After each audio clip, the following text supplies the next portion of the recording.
Ku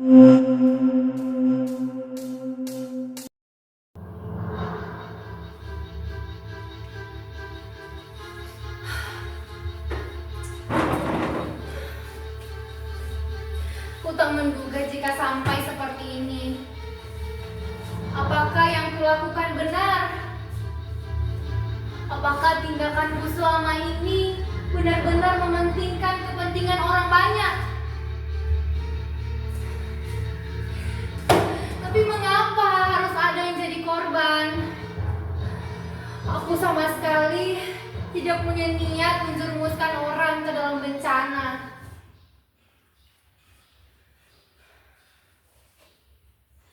Tapi kabar tentang Pak Kades yang baru saja tadi ku dengar mungkin adalah puncak dari keberhasilan yang kulakukan selama ini. Bukti dari semua yang kuyakini selama ini.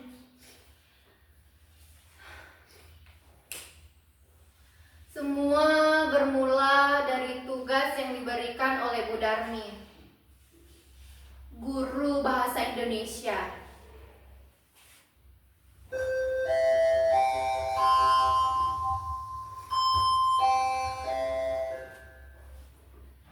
Baik anak-anak, seperti biasa sebelum mengakhiri pembelajaran kita pada hari ini akan ada tugas yang akan kalian kerjakan dan dikumpulkan minggu depan. Sesuai dengan materi kita hari ini, kalian akan membuat sebuah karangan karya tulisan yang menarik menurut kalian.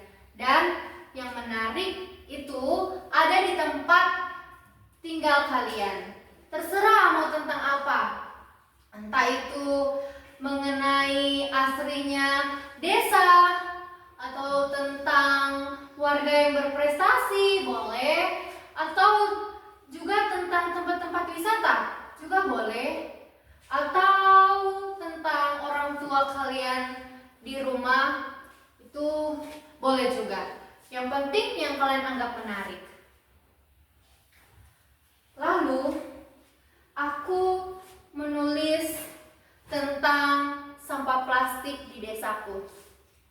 Aku sering membaca tentang permasalahan ini di artikel. Dan ini juga merupakan permasalahan yang terjadi di desaku. Banyak warga-warga, mereka membuang sampah dengan sembarangan. Mereka membuangnya di pinggir jalan, di selokan, di sungai, bahkan di kebun. Pemandangannya penuh warna-warni sampah plastik. Ada sih warga-warga yang memiliki kesadaran untuk membakar sampah. Tapi beberapa warga itu melakukan hal itu bukan jugalah hal yang baik. Asapnya sangat berbahaya. Tambah lagi, pemerintah desa tidak peduli akan masalah ini. Mereka tidak mau turun tangan. Nyaris di desaku tak ada tempat pembuangan sampah sembarangan. Aku menulisnya dengan sangat cermat dan sangat jelas. Ditambah lagi dengan kutipan-kutipan hasil wawancara dari beberapa warga. Bu Darmi sangat suka dengan hasil karyaku. Lalu, beberapa hari kemudian, aku iseng-iseng mengirimnya ke sebuah portal kabar warga online.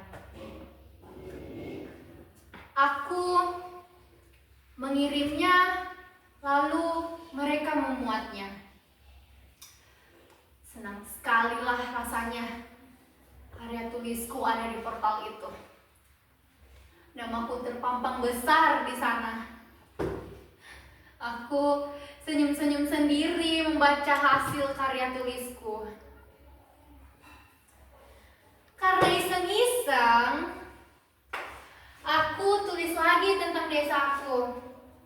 Aku menulis tentang Nek Ode, seorang nenek yang berumur 80 tahun dan satu-satunya pengrajin keranjang bambu yang ada di desaku.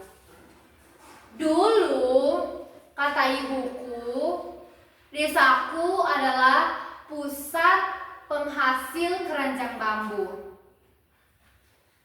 Dulu tanah-tanah di desa dipenuhi dengan tanaman-tanaman bambu. Tapi seiring berjalannya waktu, banyak warga-warga yang menjual tanah-tanah mereka dan kemudian sekarang menjadi petak-petak perumahan. Lalu aku menulisnya, lalu mengirimnya. Senang sekali rasanya. Lama-lama aku jadi ketagihan menulis tentang desaku lalu mengirimnya. Ketika itu aku menulis tentang sebuah bukit yang ada di desaku. Sebuah bukit yang sangat memukau dan jauh dari rambahan perumahan warga. Ketika kita naik ke puncaknya, kita akan melihat di sebelah utara akan ada hutan bagaikan karpet hijau yang sangat indah. Dan kita lihat di sebelah barat akan ada paparan laut yang sangat indah. Dan jika kita lihat di sebelah selatan, kita akan melihat ada kota yang sangat indah dengan garis-garis jalannya.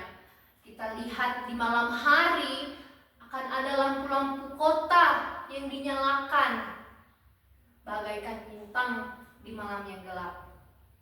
Dan di sebelah timur ada gunung-gunung yang saling bertumpukan. Di pagi hari akan ada matahari yang terbit di antara tumpukan-tumpukan gunung itu. Aku menulisnya dengan bahasa yang indah. Lalu aku mengirimnya dan mereka memuatnya. Lalu, karena artikel itu, banyak orang-orang dari kota datang ke tempat itu. Mereka memotret sana-sini, lalu mereka memuatnya ke sosial media mereka. Lalu akhirnya, tempat itu pun ramai didatangi orang-orang. Dan bukit itu mendadak menjadi viral. Aku jadi makin suka menulis artikel. Aku jadi menulis tentang hutan lindung, tentang tempat-tempat wisata, tentang permainan anak-anak, lalu juga tentang jalan yang rusak, dan juga tentang bahayanya penggunaan HP bagi anak-anak di desa. Dan tentang banyak lagi deh pokoknya. Lalu semenjak saat itu aku bercita-cita menjadi seorang wartawan, seorang juru warta yang kerjanya membagikan berbagai informasi yang benar kepada warga-warga. Bukan hanya itu, aku juga membela kebenaran dan membela warga-warga yang disepelekan oleh berbagai pihak, terutama pemerintah. Bahkan semenjak saat itu, aku mengubah namaku menjadi warta, yang artinya juru berita. Padahal nama asliku adalah Railisti. Lalu aku jadi semakin membaca koran, majalah yang membahas tentang hal-hal serius.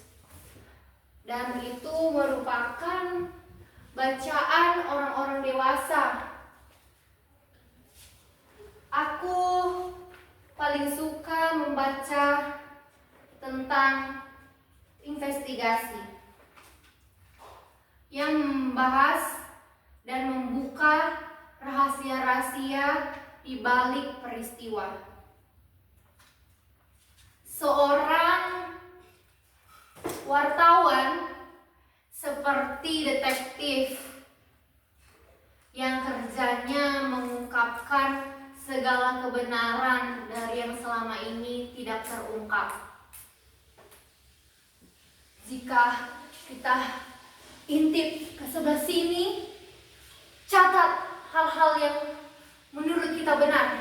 Lalu kita intip dari sebelah sana, kita akan melihat kebenaran lagi. Lalu dicatat. Lalu ke sebelah sini, catat lagi. Ke sini, catat lagi. Tak lupa kita potret, cekrek,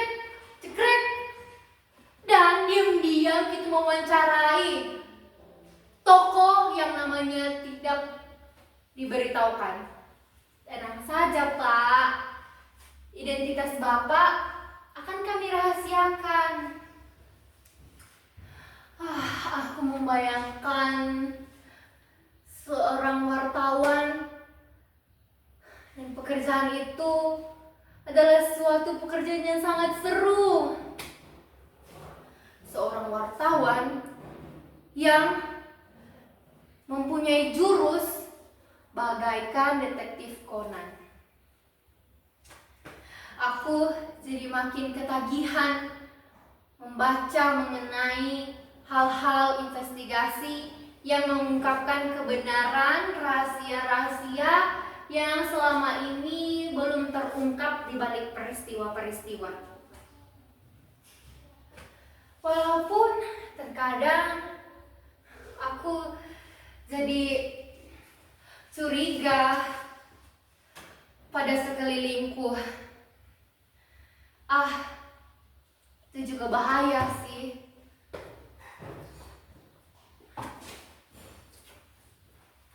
Lalu hal inilah yang membuat kejengkelanku. Semenjak artikel mengenai bukit di desa itu aku kirim, orang-orang ramai-ramai datang ke bukit itu. Banyak para wisatawan yang datang. Hingga beberapa warga pun akhirnya mendirikan warung-warung sederhana di sana. Mendirikan beberapa warung di sekitar bukit itu. Dan ada juga beberapa warga yang mendapat keuntungan dari hasil yang mereka dapatkan dari beberapa para wisatawan yang datang. Ada juga yang meminta uang parkir dari para wisatawan yang datang. Aku merasa terlibat pada warga-warga, dan aku merasa senang bisa melakukan itu melalui karya tulis yang kubuat. Lalu muncullah ide dari Pak Kades. Bapak-bapak, ibu-ibu yang saya hormati, kita senang dengan adanya bukit ini. Banyak orang-orang yang datang berkunjung ke tempat ini. Kesenangan kita juga adalah kita mendapat dana pemberdayaan dari pemerintah provinsi sebesar 300 juta. Dan ini akan kita gunakan dan kita upayakan untuk tempat wisata ini.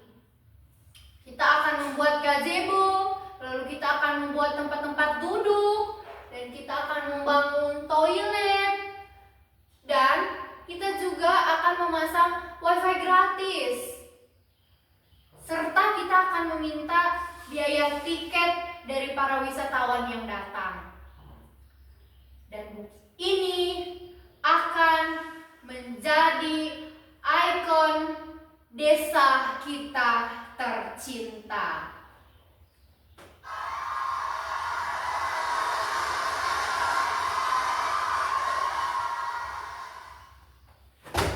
Lalu para warga-warga pun bersorak gembira. Mereka membayangkan bahwa desa mereka akan menjadi tempat yang ramai dikunjungi oleh orang banyak. Dan ini kesempatan untuk mengambil suatu keberuntungan. Ekonomi warga akan bergerak. Tapi aku dan beberapa teman-teman remaja di Karang Taruna tidak setuju dengan ide Pak Kades. Kami mengusulkan agar dana pemberdayaan itu digunakan untuk membuat tempat pemberdayaan pembuangan sampah di desa kami. Hal itu lebih urgent dibandingkan membuat tempat wisata. Paling lama itu hanya setahun. Itu tempat dikunjungi oleh orang banyak. Banyak tempat-tempat yang dibangun itu tak bertahan lama. Lama-lama akan menjadi tempat yang hanya sia-sia, dipenuhi dengan rumput semak-semak, lalu terbiarkan terbengkalai begitu saja. Begitu pula yang terjadi di desaku. Tidak perlu menunggu setahun, 5 bulan saja itu sudah mulai sunyi dikunjungi oleh orang-orang. Satu persatu warga-warga yang mendirikan warung di sekitar bukit akhirnya tutup. Banyak sampah berserakan di mana-mana. Gazebo, tempat duduk rusak, keropos, toilet mampet, hingga bukit yang dibangun di atas puncak itu nyaris seperti rumah hantu.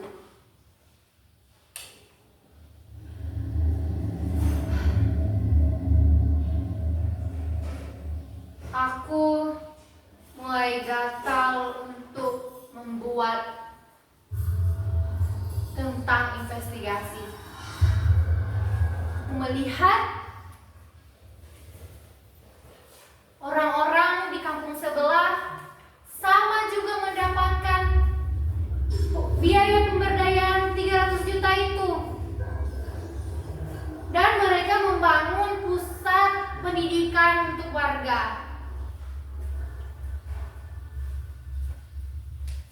Tapi mereka menggunakannya dengan baik dan berkelanjutan. Lalu aku menulis lagi tentang tempat wisata itu.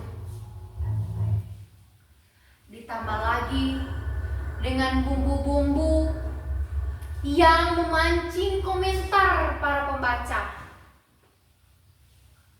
Aku mau melihat penilaian dari para pembaca.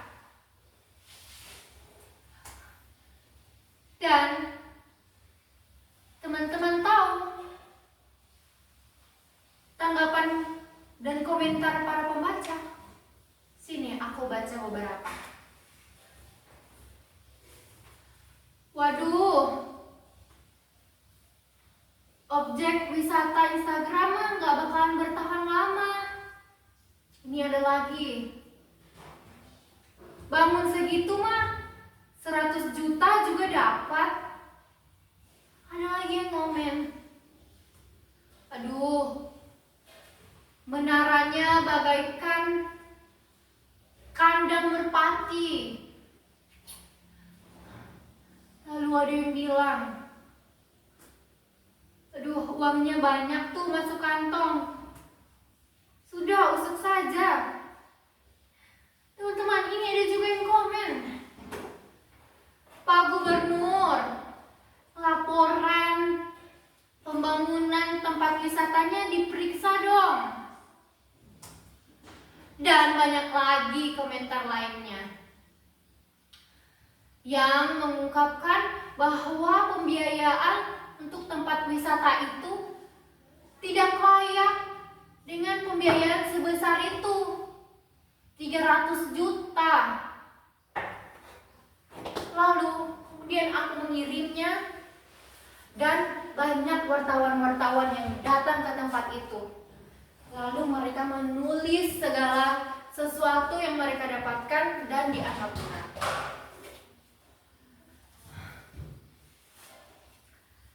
Gusak-gusuk terdengar kabar bahwa Pak Kades korupsi.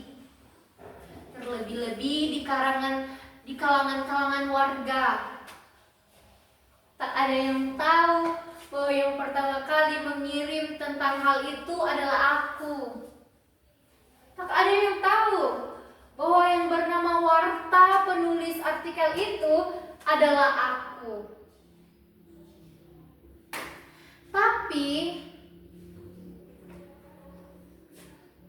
setelah semuanya menjadi viral dan banyak hal-hal dibicarakan, baik itu di media sosial maupun di kalangan warga, itu hanya terjadi dalam 3 bulan. Sama halnya di kalangan warga desa, seperti di sosial media. Hanya sebentar saja viral, panas. Kemudian lama-lama habis ditelan bumi. Begitu juga aku sudah gak terlalu memperdulikan hal itu lagi. Yang penting tugasku sebagai warta atau sebagai juru warta sudah kutunaikan. Tapi teman-teman, justru setelah kehebohan itu sudah meredah, puncaknya baru saja terjadi tadi. Aku mendengar dari orang di depan rumahku bahwa Pak Kades ditangkap oleh petugas kejaksaan dengan tuduhan bahwa Pak Kades korupsi dana pemberdayaan yang diberikan oleh pemerintah provinsi.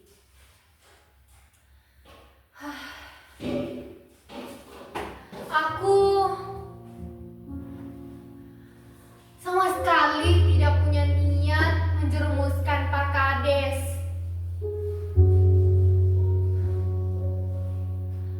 Aku tak punya kepentingan pribadi.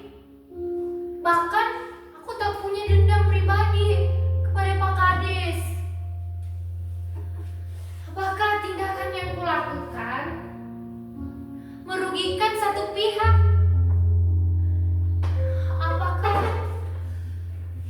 aku mencelakakan Pak Kades? Tidak. Aku sudah berada di jalan yang semestinya. Aku telah mengungkap kebenaran dari segala peristiwa yang selama ini belum terungkap. Aku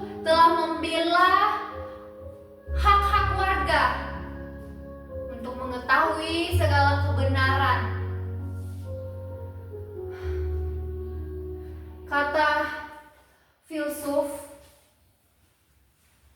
harus ada yang jadi korban untuk mencapai sebuah kebenaran.